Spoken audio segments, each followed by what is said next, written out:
ladies and gentlemen, welcome to another episode of Fired Up. I'm Rich Malachy. Got a special guest today. We're going to get right into it. Listen, it's hump day. Yes. It's hump day. There's a lot to be fired up about. My guest today probably needs no introduction. Terry Kelly of Electrolux Professional. He's in here. He's here. Yeah. So, fired up. Yeah, I'm fired up about a lot of things. Yes. First and foremost, what you said yesterday about honesty and the scope of the industry and how you guys deal with not only warranty cost, invoicing, and all of those things, it changed my perspective. And I've always had a deep respect for service agents. Trust me, don't get me wrong, because when I, as a manufacturer, when I enlist Malachy Mechanical to go do a service call for us, you guys are an extension of me. I've said that before. Yeah. And I know your professionalism. I know your attention to detail. I know the quality of the guys that you send on the calls. So I know what I'm paying for. So when you give me the invoice, I have no problem paying for it because quality costs money. Correct. What I'm fired up about is sometimes I don't get that quality. Yeah. Why is I don't get that quality, and it's I think there's a couple of reasons.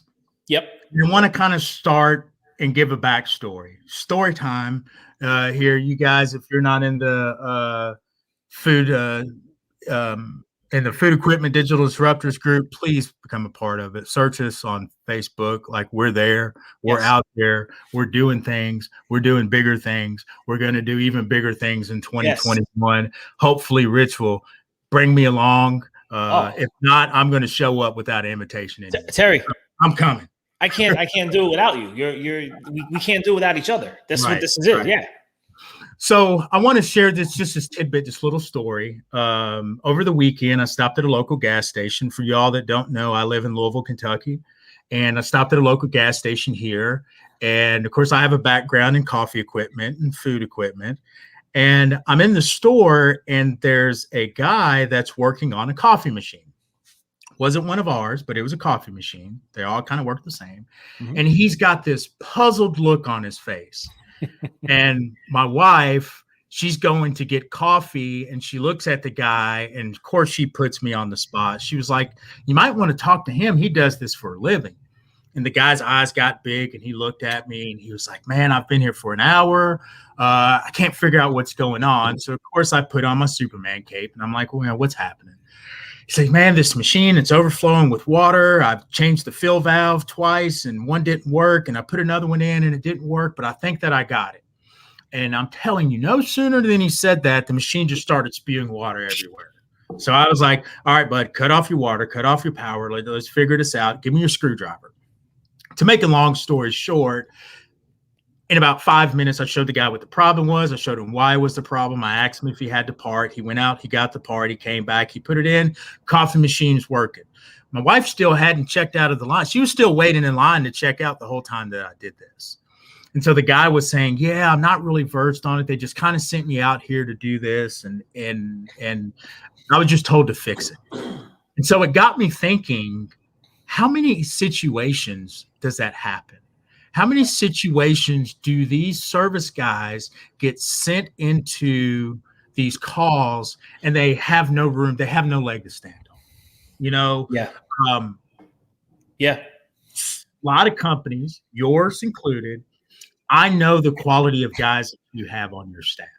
I know that you run them through the ringer to make sure that they're ready before they show up at a customer, because the worst thing that can happen from a manufacturer or for a business owner is that you put out a subpar product. Now, for us, it's equipment. For you, it's service. But our partnership works hand in hand because I'm not in Jersey. So you're in Jersey, so I'm expecting you, and I'm expecting what I'm paying for that you're charging me, that I'm going to have a certain level of service that's delivered. And I expect the technician that shows up there to have that same level of service as well. And Most of the time it happens, but some of the time it doesn't. And then that ends up going into the situation and the conversation that you were having yesterday. I don't want to steal too much of your thunder. We only have a certain amount of time. No, let's do it. You know, go back and listen to that podcast yesterday, that interview where you were talking about you're delivering a service and this is how much it's cost. You don't go to Walmart and say, yeah, this is a $400 TV, but I'm only going to pay you $350. You don't want me to come back and have deductions. You don't want me to come back and say, hey, why does your tech take 4 hours when this should only take 2? And I get and I understand and I am in 100% agreement with you, right? Yeah. But it works both ways. Yes. It works both ways. It does. What am I getting from you when I send you a service call? That's what I'm fired up about, because I'm getting it from all different service companies, and I'll just be frank and honest. Internally, we have a rating system, 1 to 5 stars. You guys are 5 stars, so don't worry about that. Y'all are 5 stars. But with the 5-star rating comes a 5-star responsibility. Absolutely. Okay. So what am I getting for my 5 stars? And what am I getting for this invoice that comes back? Because if I got to hold the tech's hand over the phone, what am I paying for? Why am I paying however much an hour if I'm telling you what to do? If I have to tell you how to use a meter, if I have to tell you how to use gauging, if I have to tell you how to use an anemometer in order to get the gas pressure, why are you even there? Right. And again, this is just a general topic. No, I'm not throwing darts at anybody. I'm not putting anybody's name out there. Right. I'm telling you what I'm experiencing as a manufacturer when I get this back, because for every Malachy mechanical company that's out there, there are about 5 that aren't up to that level. Right. And I just had this conversation with Dan Deibler at K&D, and he said, why do we have to pay for those 5 people when we talk about time deduction? So he's saying, so he in a private conversation, he was saying, why are those 5 companies even factory authorized? Why are these manufacturers allowing these companies to be out there and represent them? And then we have to pay for their sins, where it's like, oh, well, it took you 4.5 hours to do a 3-hour job because that's our guideline. But we have to pay attention, because those 5 companies out there, they really just aren't doing it, and they're taking 6 hours, and we can't let them get away with that. So we have to put these guidelines in place for everybody. So I'm sorry, I know you're going to pay your technician for 4.5 hours, but we're only paying you for 3. So his question, this was just back and forth. He was saying to me, like, why do they even employ or contract them to work on that equipment? Keep the guys that are doing it great in your network. So for somebody like Dan, and I work very closely with K&D, he's got multiple locations. He's got the state of Pennsylvania locked down. Yes, he does. Great. Because no matter where at, especially in Eastern Pennsylvania, I could send it to K&D, and I know him or one of his satellite offices, they're going to take care of it. But as a manufacturer, my stuff is everywhere.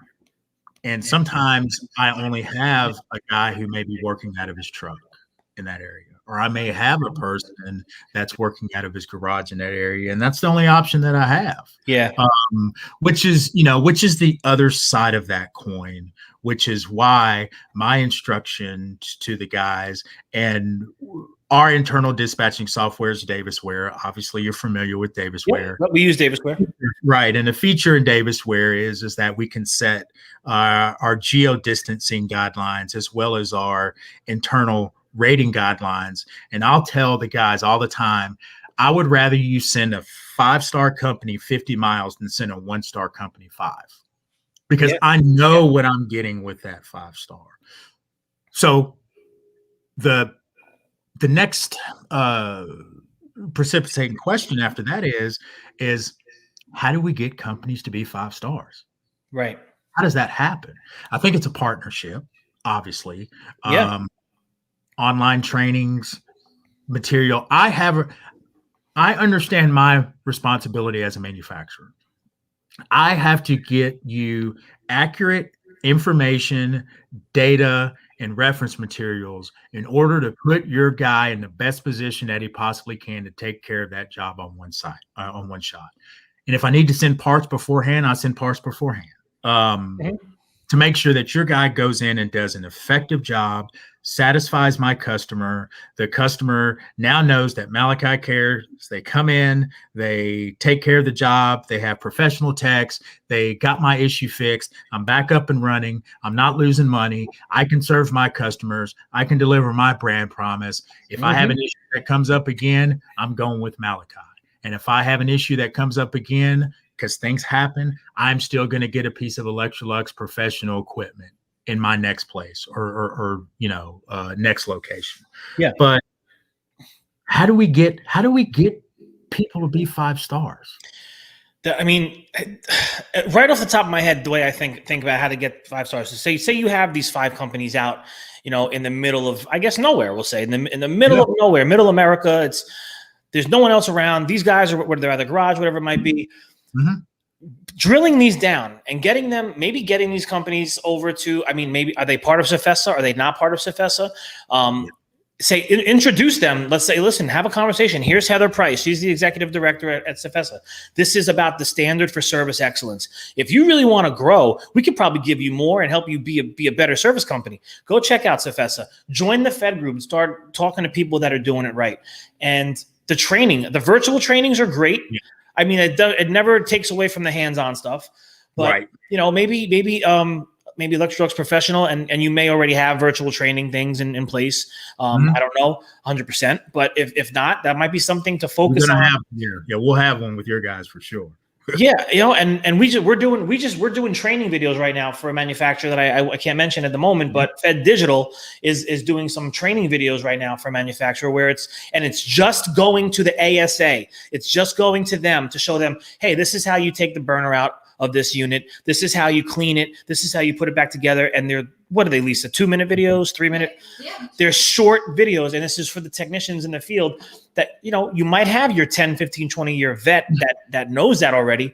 But what about the guy that's been there 3 or 4 years and it's like, he really hasn't seen it, but he's the guy that we want to start sending on these and he's more available, having these videos easily available through the ASA network, just for the ASAs, not even public to the world, just for them. And just getting these guys more involved as far as the partnership goes, because that's really what communication and partnerships for us. The more we talk, the better we are. Right. Rich, I know your history. I know that you came up, under your dad, and you yes, were grandfather then. Yeah, in business. Yes, and not a lot of guys take the route that you have. I came from a different background. My former military, dealing with electronics, and it just so happened that food equipment and coffee equipment had electronics in it. So, hey, kind of use that to my advantage. But if you go back and you think about when you were in 4th grade, right? The teacher asked you, say, what do you want to be when you grow up?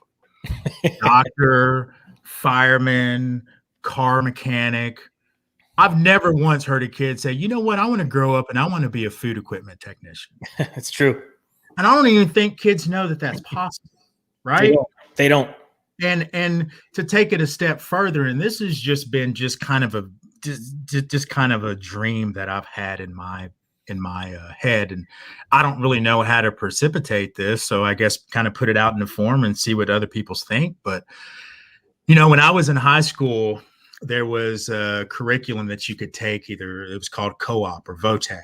Yes. And some guys did car mechanics. Fine. They came on to be car mechanics. Some guys did HVAC. Okay. They're going out and they're doing HVAC.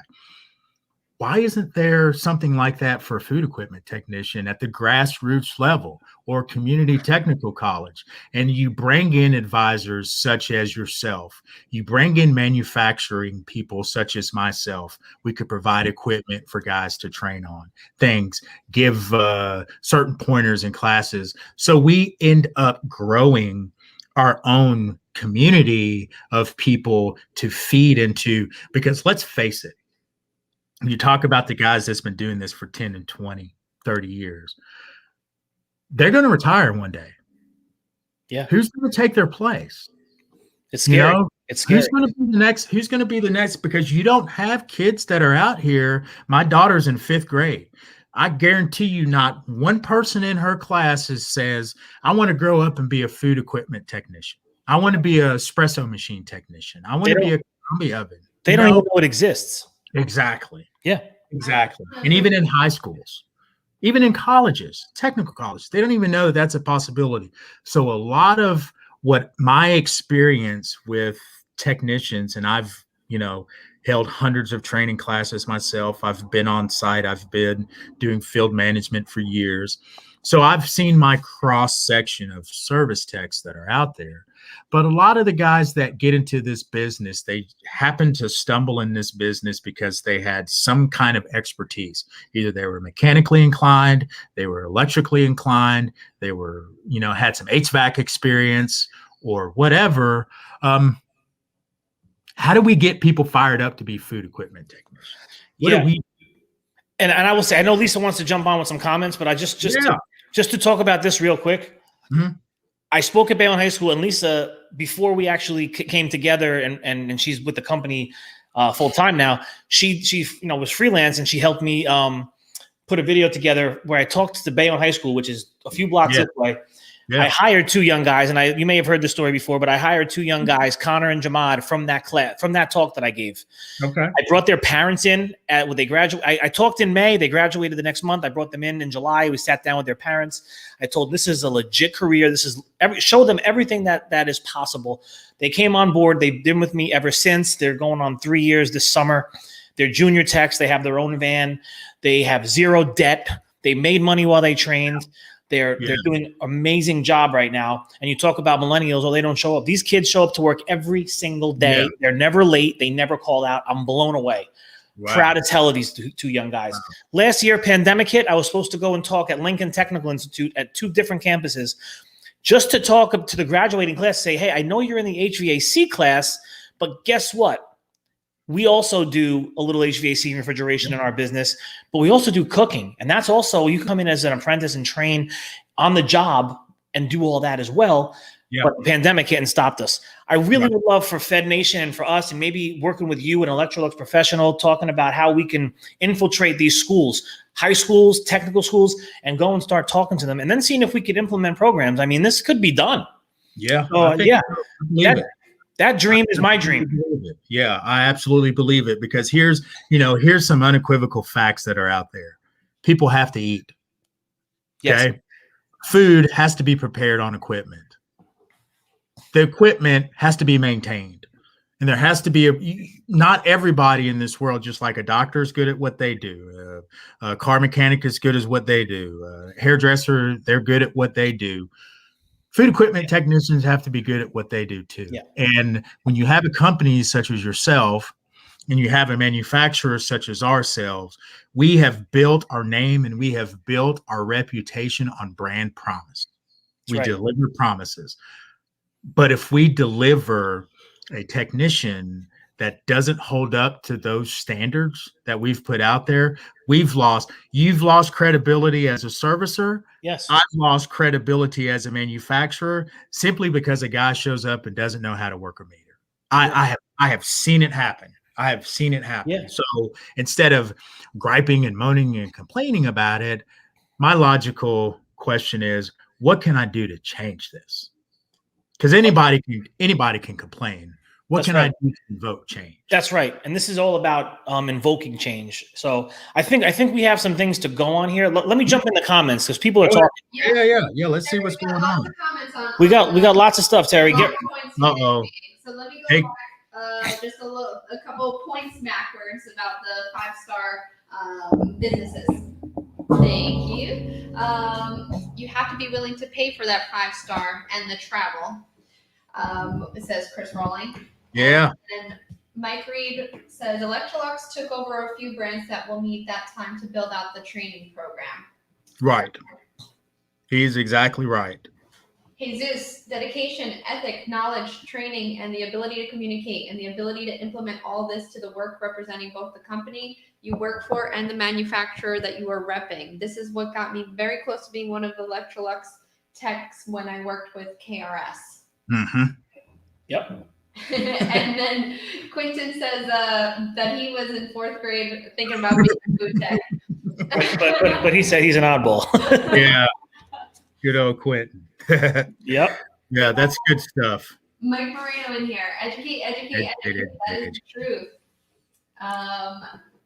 We are going through times that require deep rational thinking, and those who can think out of the box will survive and prosper. Right. That's John Andrews said that. So we got Jeff Victory that said that's the key. Get involved in your local community and spread the word. This as well. We need to identify what the future jobs are going to be and tell the kids that being a lawyer or a doctor are not the only path to success. Yeah. Let me hit on that. Let me hit on that right quick. So our newest line of combi ovens, and Rich has heard me say this before, and here's my shameless plug piece, right? For Electrolux Professional, our newest line of combi ovens are the Skyline. Yes. These pieces of equipment they require somebody with a computer science degree. They require somebody that has to have a little bit of gas knowledge.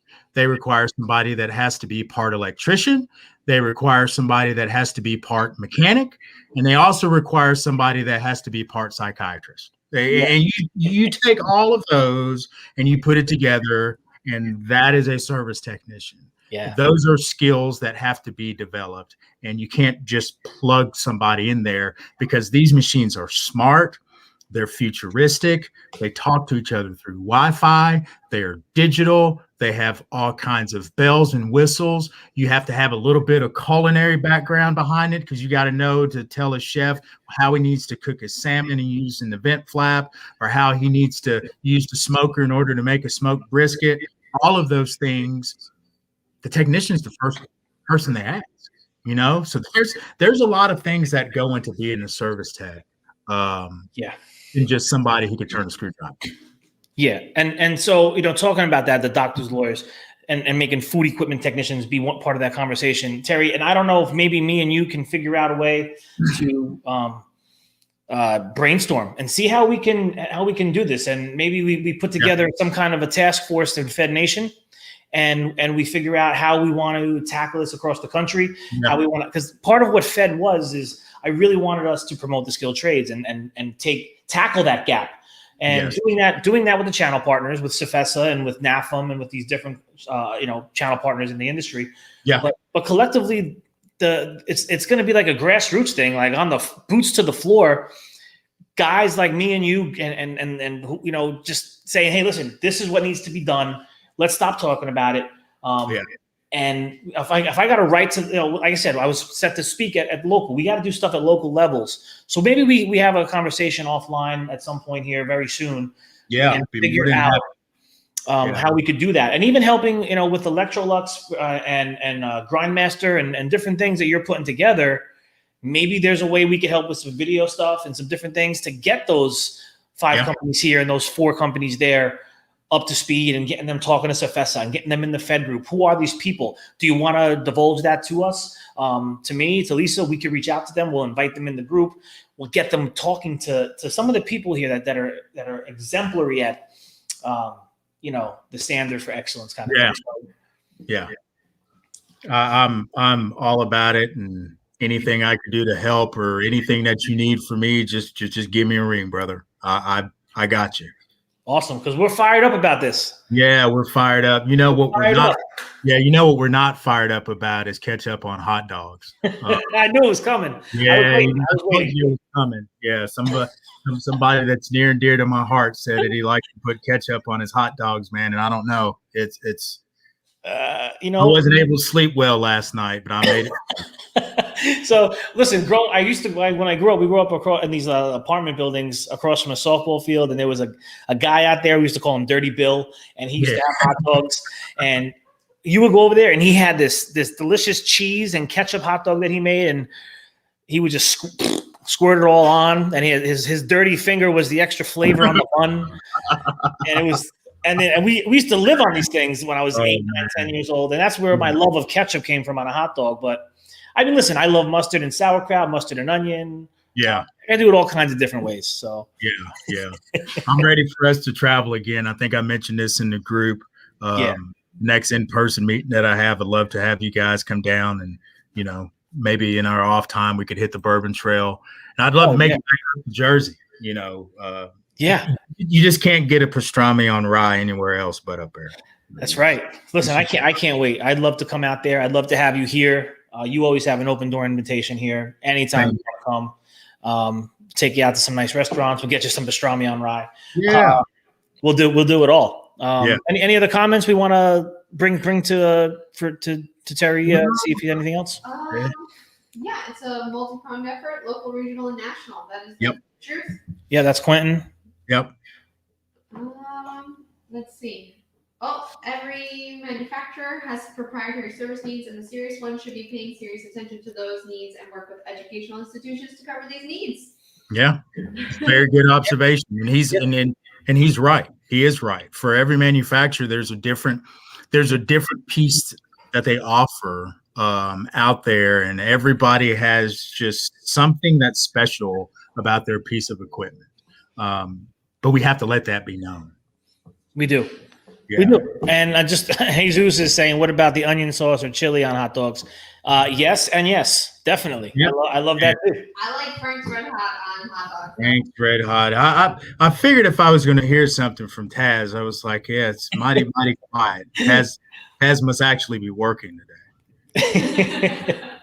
Taz is always here to support. Love that guy. Yeah. So yeah, I mean, listen, we had, I think this was a good fired up session. Yeah. If you're available again, we'll set it up. We'll do another one. We'll stay fired up. We'll stay talking about it. And we'll talk about stuff offline maybe, and then we'll come back to do another fired up and tell everybody our progress on what we're up to. Okay. Sounds good. Sounds Something good. like At least I should have Gus next time that I'm here. Yeah. Perfect. All right, Terry. Appreciate you, man.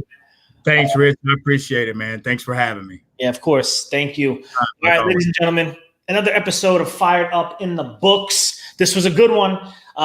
Don't let the conversation die. Go over to Facebook, the Food Equipment Digital Disruptor Group. If you got questions for Terry, please, I'm sure he'd be happy to jump in and talk with you about anything you have on your mind. Same with us, me, all Fed Nation. The conversations are being started over there, and we're going to put things in motion, so go be part of it. That's another episode of Fired Up. I'll see you on the next episode.